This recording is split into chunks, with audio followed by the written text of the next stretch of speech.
ইন্নাল হামদুলিল্লাহ ওয়াসসালাতু ওয়াসসালামু আলা রাসূলিল্লাহ আম্মা বাদ। আমাদের মাঝে বিরাট বড় গাফলতি রয়েছে। কেমন গাফলতি? আমাদের অনেকেই মনে করে যে হকের অনুসারীদের, কল্যাণের অনুসারীদের, যারা আল্লাহর পথে আছে, যারা আল্লাহর দেয়া শরিয়ার উপর অটল অবিচল থাকে, তাদেরকে বাতিল ও বাতিলের অনুসারীরা এমনি এমনি ছেড়ে দেবে। বিরাট এক গাফলতি বিরাজ করছে। অনেকেই মনে করে যে মুসলিমরা হক বাতিলের মধ্যকার এই যুদ্ধকে এড়িয়ে যেতে পারবে, কিংবা বাতিলের আক্রমণ হয়তো আর একটু দেরিতে আসবে, এখনই আসবে না। বিশাল এক গাফলতি বিরাজ করছে। অনেকেই মনে করে মুমিন সম্প্রদায়ের সেকুলার ডেমোক্রেটিক কাফিরদের সাথে সন্ধি হওয়া সম্ভব। এত বিশাল ও বিরাট গাফলতিতে আজ উম্মাহ দিন যাপন করছে। মনে করছে ডেমোক্রেসি, সেকুলারিজম আমাদের কোনো ক্ষতি করছে না, আমরা এই সময়ে এসে বড়ই সুখে আছি। অথচ আহলুস সুন্নাহ ওয়াল জামাআর অনুসারীদের জন্য কল্যাণ হচ্ছে আজই, এখনই অবধারিত যুদ্ধের ব্যাপারে, অবধারিত লড়াইয়ের ব্যাপারে প্রস্তুত হওয়া। বাতিলের বিরুদ্ধে, সেকুলারিজমের বিরুদ্ধে, ডেমোক্রেসির বিরুদ্ধে প্রস্তুত হয়ে লড়াই করা। সেকুলারিজম, ডেমোক্রেসির মতো ভয়ঙ্কর কুফুরিতে নিজেদের সমর্পণ না করা। জেনে রাখুন, হক বাতিলের এই দ্বন্দ্বে, ইসলাম ও কুফরের এই লড়াইয়ে সেকুলারিজমের মতো মতবাদগুলো কখনোই ইসলাম ও মুসলিমকে ছাড় দেবে না, বরং তারা আক্রমণ করবে আপনার আমার ইমানের উপর। এটা এমন এক লড়াই যেখানে লড়াই না করে কোনো উপায় নেই। আপনি যদি আপনার ইমানকে বাঁচাতে চান, তবে আপনাকে লড়াই করতেই হবে। আপনি যদি আপনার সন্তানকে বাঁচাতে চান কুফরি থেকে, আপনাকে লড়াই করতেই হবে। এটা এমন এক লড়াই যে লড়াইয়ে বাতিলের বিরুদ্ধে না লড়ে এমনি বসে থাকতে পারবেন না। সেকুলারিজম ও তার মতো অন্যান্য মতবাদের সাথে আপোষ চলে না, কারণ ইমানের প্রশ্নে কখনো আপোষ হয় না। প্রিয় ভাই ও বোন, ইমান ও কুফর কখনো এক ব্যক্তির মাঝে একত্রিত হতে পারে না। তেমনি স্বাভাবিক ও স্পষ্ট কথা, তাওহীদ ও সেকুলারিজম কখনো এক ব্যক্তির মাঝে একত্রিত হতে পারে না।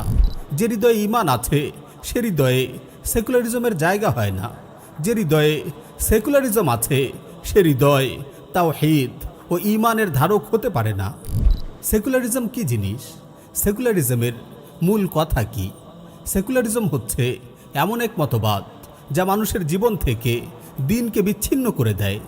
রাষ্ট্রীয় পর্যায় থেকে শুরু করে একেবারে ব্যক্তি পর্যায় পর্যন্ত সকল পর্যায়ে একজন মানুষকে ধর্মহীন করে দেয় এমন এক মতবাদ হচ্ছে সেকুলারিজম। যদিও সেকুলারিজমের বাংলা অনুবাদ করা হয় ধর্মনিরপেক্ষতাবাদ, কিন্তু আপনি এতে বিভ্রান্ত হবেন না। সেকুলারিজমের প্রবক্তাদের প্রদত্ত সংজ্ঞা, এর বৈশিষ্ট্য ও প্রয়োগ থেকে স্পষ্টভাবে বোঝা যায় যে সেকুলারিজম হচ্ছে মানুষের জীবনকে ধর্ম ও ইলাহীন করে দেওয়ার ঘৃণ্য এক কুফরি মতবাদের নাম। আপনি, আমি, পৃথিবীর প্রতিটি মুসলিম যেই কালিমা পড়ে মুসলিম হয়েছি, কালিমাতুত তাওহীদ, লা ইলাহা ইল্লাল্লাহ। লা ইলাহা অর্থ কোনো ইলাহ নেই, ইল্লাল্লাহ একমাত্র আল্লাহ ছাড়া। কোনো ইলাহ মানি না, একমাত্র আল্লাহ ছাড়া। লা ইলাহার অর্থ হচ্ছে তাগুতকে বর্জন করা, ইল্লাল্লাহর অর্থ হচ্ছে আল্লাহর প্রতি ঈমান আনা। লা ইলাহার মানে হচ্ছে তাগুত, শিরক ও কুফুরকে বর্জন করা। ইল্লাল্লাহর অর্থ হচ্ছে একমাত্র আল্লাহর ইবাদত ও আনুগত্য করা। শিরক হচ্ছে আল্লাহর উপাসনার সাথে সাথে অন্য কারো উপাসনা করা, অথবা আল্লাহকে ব্যতি রেখে অন্য কারো উপাসনা করা। শিরকের দুটো প্রকার রয়েছে, শিরকুল ইরাদা ওয়াল কাসদ। দ্বিতীয় প্রকার শিরকুত তাআতি ওয়াল ইত্তিবা। শিরকুল ইরাদা ওয়াল কাসদ হচ্ছে ইবাদতের কোনো কাজ, যেমন সালাত, কুরবানি, দোয়া, মানত আল্লাহ ছাড়া অন্য কারো উদ্দেশ্যে করা, যেমনি জাহিলি যুগের মানুষেরা করত। আর তারা বলতো, মা না'বুদুহুম ইল্লা লিয়ুকাররিবুনা ইলাল্লাহি যুলফা। আমরা তো এদের পূজা এজন্যই করি যে এরা আমাদেরকে আল্লাহর সান্নিধ্যে এনে দেবে। এখানে তাগুতের আসনে বসানো হয় কোনো মূর্তি, প্রতিমা, মৃত ব্যক্তির মাজার, কিংবা কোনো জীবিত ভণ্ডপীর, জিন ইত্যাদিকে। শিরকুত তাআ ওয়াল ইত্তিবা হচ্ছে আল্লাহ প্রদত্ত শরিয়ার বিরোধিতা করা, আল্লাহর দেয়া হুকুম ও শাসন মেনে না নেয়া। আর এ না মানাই ইসলাম ও জাহিলিয়াতের মধ্যকার পার্থক্য রেখা, ঈমান ও কুফরের পার্থক্য রেখা। একজন মুমিন কখনোই আল্লাহর শরিয়া, আল্লাহর দেয়া বিধিবিধানকে প্রত্যাখ্যান করে না, অস্বীকার করে না, না মানার মানসিকতা রাখে না। আর একজন কাফির, একজন মুশরিক, সে আল্লাহর বিধানের বিপরীতে মানব রচিত বিধিবিধানকে গ্রহণ করে নেয় মনে প্রাণে। এখানে তাগুতের আসনে বসানো হয় কোনো নেতা, শাসক, কোনো আইন প্রণয়ন কমিটি, কোনো সংবিধান প্রণেতা পার্লামেন্ট, কোনো মানবরচিত সংবিধান, কোনো দলের মূলনীতি ও কোনো কুফরি মতবাদকে।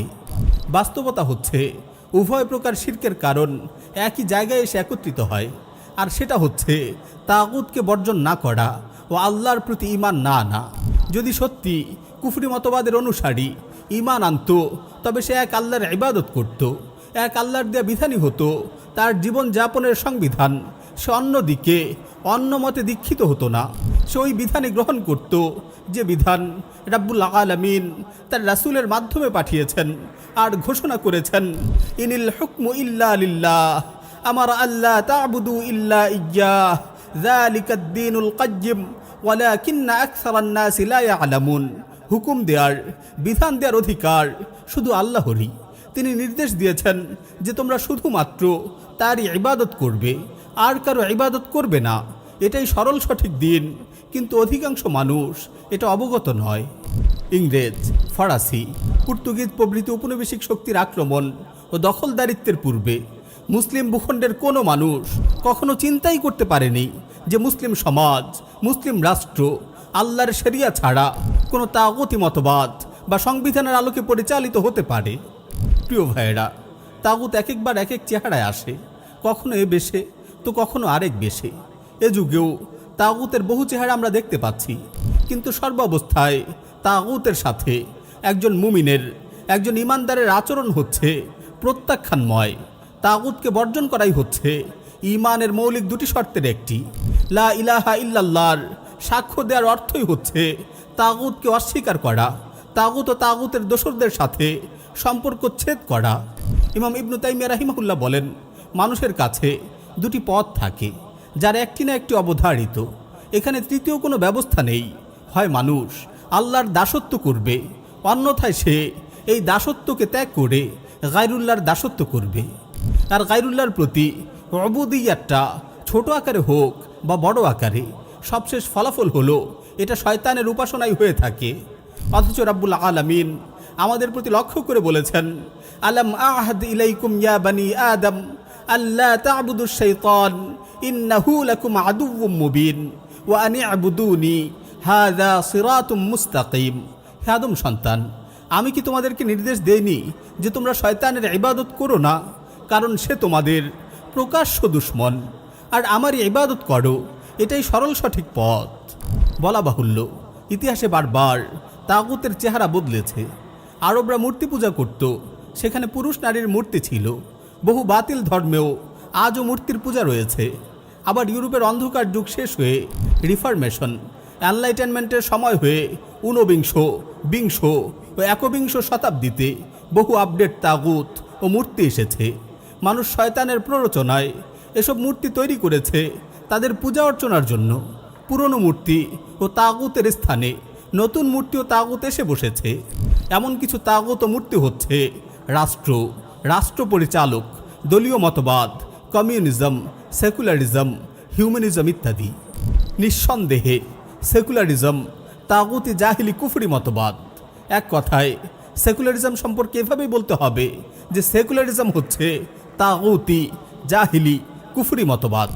সেকুলারিজমের গঠনতন্ত্রের মধ্যেই রয়েছে এমন শর্ত বৈশিষ্ট্য যা কালিমাতুশ শাহাদাহ লা ইলাহা ইল্লাল্লাহর সম্পূর্ণ বিপরীত। সেকুলারিজমের দুটি মৌলিক শর্ত হচ্ছে, এক, সেকুলারিজম হচ্ছে আল্লাহকে অস্বীকার করে মানবীয় আকলকে ও নফসকে প্রভু বানানো। দুই, সেকুলারিজম হচ্ছে আল্লাহর নাজিলকৃত বিধান দিয়ে বিচার ফায়সালা না করে মানব রচিত বিধিবিধান দিয়ে বিচার ফায়সালা করা, যা অকাট্য শিরক ও কুফরি।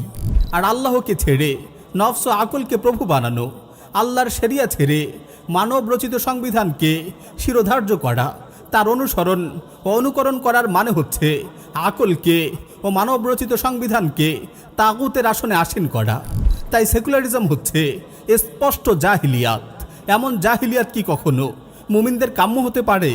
এমন জাহিলিয়াত যদি কোনো মুমিন কামনা করে, তার মানে সে তাগুতকে কামনা করে। আর তাগুতকে কামনাকারী মুমিন হতে পারে না। আল্লাহ রাব্বুল আলামিন ইরশাদ করেন, ওয়া লাম ইয়াহকুম বিমা আনজালাল্লাহ ফাউলাইকা হুমুল কাফিরুন। আল্লাহ যা নাজিল করেছেন সে অনুযায়ী যারা বিচার ফয়সালা করে না তারাই কাফির।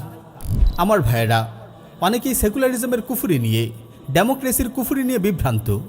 আসলেই কি সেকুলারিজম কুফর? এমন বিভ্রান্তি ইসলামে শিক্ষা না থাকার কারণে ও পশ্চিমা শিক্ষা ব্যবস্থার প্রসারের কারণে হয়ে থাকে। না হলে কালিমাতুত তাইয়্যিবাহ লা ইলাহা ইল্লাল্লাহর সাথে স্পষ্ট বিরোধ থাকার পরেও সেকুলারিজমের কুফরি নিয়ে সন্দেহ থাকার কথা না। যারা এই নিয়ে সংশয় সন্দেহে রয়েছেন তাদের বলি, আপনি দেখুন ইসলামী দাওয়াতের ইতিহাস, শতাব্দীর পর শতাব্দী জুড়ে মুসলিমদের ইতিহাস দেখুন। দেখুন কুরআনুল কারীমের শুরু থেকে শেষ পর্যন্ত, দেখুন রাসূল সাল্লাল্লাহু আলাইহি ওয়াসাল্লামের সুন্নাহর মাঝে শুরু থেকে শেষ পর্যন্ত সব স্থানেই আপনি এরকম সন্দেহের স্পষ্ট অপনোদন পাবেন। সব স্থানেই আপনি ঈমান ও কুফরের লড়াইয়ের বর্ণনা পাবেন, কুফর ও শিরকের অপনোদন পাবেন। এখানে আর কোনো সন্দেহের অবকাশ থাকে না। রাসূল সাল্লাল্লাহু আলাইহি ওয়াসাল্লাম ও তার সাহাবীগণ কি এত কষ্ট, এত দুর্ভোগ সহ্য করেছেন, এত যুদ্ধ জিহাদ করেছেন এজন্যেই যে কিছু মানুষ কেবল বলবে লা ইলাহা ইল্লাল্লাহ, আর তাদের জন্য এটাই যথেষ্ট হয়ে যাবে। আর এরপর সেসব মানুষ আল্লাহর দেয়া বিধান ছেড়ে সেকুলারিজমের ধ্বজাধারীদের আহ্বানে তাগুতি সংবিধানের দ্বারা শাসন ও বিচার করবে। এজন্যই কি কোরআনের প্রতিটি সূরা নাজিল হয়েছে যে আল্লাহর জমিনে আল্লাহর দিন নয় বরং মানবরচিত বাতিল মতবাদ প্রতিষ্ঠিত হবে। লক্ষ্য করুন, কুরাইশরা বলেছিল, হে মুহাম্মদ, আপনি 1 বছর আমাদের মূর্তিগুলোর পূজা করবেন, পরের বছর আমরা আপনার রবের ইবাদত করব। সেকুলারিস্টরা বলে, তোমরা মসজিদে আল্লাহর ইবাদত করবে, মসজিদের বাইরে এসে অন্য সব ক্ষেত্রে তোমরা পার্লামেন্ট ও আইন প্রণেতা কমিটির নির্ধারিত বিধিবিধান মানবে। উভয়ের এই দুই কথার মধ্যে পার্থক্য কোথায়? আছে কি কোনো পার্থক্য? 1 বছর মূর্তির পূজা, 1 বছর আল্লাহর ইবাদত, মসজিদে আল্লাহর ইবাদত, মসজিদের বাইরে গায়রুল্লাহর পূজা, এই দুই কথার মধ্যে পার্থক্য কোথায়? প্রিয় ভাইরা, সেকুলারিজমের ধ্বজাধারীদের নিয়ে আমাদের কেউ কেউ হয়তো কখনো কখনো দ্বিধায় পড়ে যায়। আসলেই কি এমন মিষ্টি ভাষার কেউ সেকুলার হতে পারে? সে তো দেখি মাঝে মাঝে আমার আপনার পক্ষেও কিছু কথা বলে, সে তো দেখি মাঝে মাঝে ধর্মীয় বয়ান দেয়। তাহলে এখানে আমাদের সতর্ক হওয়া জরুরি যে সেকুলারিজমের দুটি চেহারা দেখা যায়। একটি হচ্ছে রেডিকাল চরমপন্থার সেকুলারিজম, এর অনুসারীরা ধর্মকে জোর করে পেশি শক্তির বলে মুছে দিতে চায়, তারা ধর্মের বিরুদ্ধে প্রবল আক্রোশ নিয়ে আসে। আরেকটি হচ্ছে নরমপন্থার সেকুলারিজম, এরাও প্রথম প্রকার সেকুলারিস্টদের মতোই কাফির ও কুফরিতে মত্ত, তবে এরা ওদের তুলনায় চরমপন্থা একটু কম। কিন্তু সবশেষে এদের উদ্দেশ্য হচ্ছে ইসলামকে মুছে দিয়ে তদস্থলে মানবরচিত মতবাদের বিজয় নিশ্চিত করা। এরা মুসলিমদের সন্দেহ ও সংশয়ের দুর্বলতাকে কাজে লাগিয়ে তাদেরকে কুফরি মতবাদে দীক্ষিত করতে চায়। প্রথম প্রকার সেকুলারিস্ট মক্কার কাফির মুশরিকদের কথা মনে করিয়ে দেয়, আর দ্বিতীয় প্রকার সেকুলারিস্ট মনে করিয়ে দেয় মদিনার মুনাফিকদের কথা। মূলত উভয়ই এক অভিন্ন, তাদের লক্ষ্য উদ্দেশ্য এক অভিন্ন, তাদের মাঝেও এদের মাঝে কোনো রকম তফাৎ নেই। সেকুলারিজম নিয়ে যদি প্রশ্ন করি সেসব লোকের উদ্দেশ্যেও যারা নিজেদের মুসলিম বলে পরিচয় দেয়, আবার সেকুলারিজম নিয়ে মুগ্ধতায় ভোগে। যদি ইসলাম থেকে রাষ্ট্র পরিচালনা, জীবন পরিচালনার বিধিবিধান না নেওয়া হয়, তবে কাদের থেকে নেওয়া হবে এ সকল বিধান ও আইন কানুন? এর জবাব যেভাবেই দেওয়া হোক না কেন, জবাবের খোলাসা হচ্ছে ইসলাম ছেড়ে যদি অন্য কোনো কিছু থেকে এসব বিধান নেওয়া হয় তবে সেটা হচ্ছে গায়রুল্লাহ তথা মানবরচিত বিধিবিধান, সেটাই হবে জীবন যাপনের সংবিধান, সেটারই আনুগত্য করে সেকুলারিস্টরা। ফলাফল হিসেবে কি পাচ্ছি আমরা? আল্লাহর সাথে শিরক। আল্লাহর বিধান ছেড়ে গায়রুল্লাহর বিধান মানা অনুসরণ করার চেয়ে অধিক স্পষ্ট শিরক আর কিছু আছে কি? এটা কি আল্লাহকে ছেড়ে কিছু আইন প্রণেতা, কিছু পার্লামেন্ট মেম্বার এবং একটি কুফরি সংবিধানের পূজা অর্চনা নয়? ইসলাম সম্পর্কে জানে না এমন মানুষের জন্য এই বিষয়টাই হয়তো একটু সংশয় থেকে যেতে পারে। হাদিসে দেখুন, আদি বিন হাতিম রাদিয়াল্লাহু আনহু এলেন রাসূল সাল্লাল্লাহু আলাইহি ওয়াসাল্লামের কাছে। তিনি তখন সদ্য খ্রিস্টান থেকে মুসলিম হয়েছেন। তাকে ক্রুশ গলায় দেখে রাসূল সাল্লাল্লাহু আলাইহি ওয়াসাল্লাম তিলাওয়াত করলেন, ইত্তাখাযু আহবারাহুম ওয়া রুহবানাহুম আরবাবাম মিন দুনিল্লাহ। তারা আল্লাহকে ছেড়ে নিজেদের পণ্ডিত ও ধর্মযাজকদের রব বানিয়ে নিয়েছে। আদি বিন হাতিম রাদিয়াল্লাহু আনহু মুসলিম হওয়ার আগে খ্রিস্টান ছিলেন, তাই তিনি তখন রাসূল সাল্লাল্লাহু আলাইহি ওয়াসাল্লামের উদ্দেশ্যে বললেন, ইয়া রাসূলুল্লাহ ইন্না লাসনা না'বুদুহুম, হে আল্লাহর রাসূল, আমরা তো তাদের ইবাদত করতাম না। রাসূল সাল্লাল্লাহু আলাইহি ওয়াসাল্লাম বললেন, তারা কি আল্লাহর হারামকৃত বিধানকে হালাল করতো না, আর তোমরাও সেসবকে হালাল হিসাবে মেনে নিতে না? তারা আল্লাহর হালালকৃত বিষয়কে হারাম করতো না, আর তোমরাও কি সেসবকে হারাম হিসেবে মেনে নিতে না? আদি রাদিয়াল্লাহু তাআলা আনহু বললেন, জি এটা সত্য। তখন রাসূল সাল্লাল্লাহু আলাইহি ওয়াসাল্লাম বললেন, ফাতিলকা ইবাদাতুহুম, এটাই হলো তাদের ইবাদত করা।